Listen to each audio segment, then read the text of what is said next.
সূরা নিসার 93 নম্বর আয়াতে আছে, কোন মানুষ যদি কোন মুমিনকে হত্যা করে ফেলে তার শাস্তি 4টা। কয়টা? আরো জোরে বলেন। 1 নম্বরে তার পুরস্কার হিসাবে আল্লাহ তাকে জাহান্নামে দেবেন। 2 নম্বরে সে চিরকাল থাকবে। 3 নম্বরে আল্লাহ নিজে রেগে থাকবেন। 4 নম্বরে তার উপরে লানত দেবেন।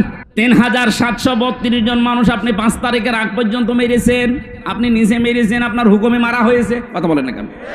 তাহলে এদের সাথে যারাই জড়িত এই হত্যার সাথে, অধিকাংশই তো মুমিন মুসলমান নরনারী ছিল। এই কথা বলেন না কেন? রংপুরের শহীদ আবু সাইদ, নাম শুনে বোঝা যাচ্ছে না নবীর সাহাবীর নাম সাইদ। যতগুলো মানুষের নাম আমি পেয়েছি, ইয়ামিন ভাই, বনিয়ামিন, ফয়সাল, এই সমস্ত নামগুলো সব মুসলিম। সুতরাং এই মানুষগুলোর সাথে যারা জড়িত ছিলেন আপনি বিশ্বাস করে নিতে পারেন যে আপনি জাহান্নামী।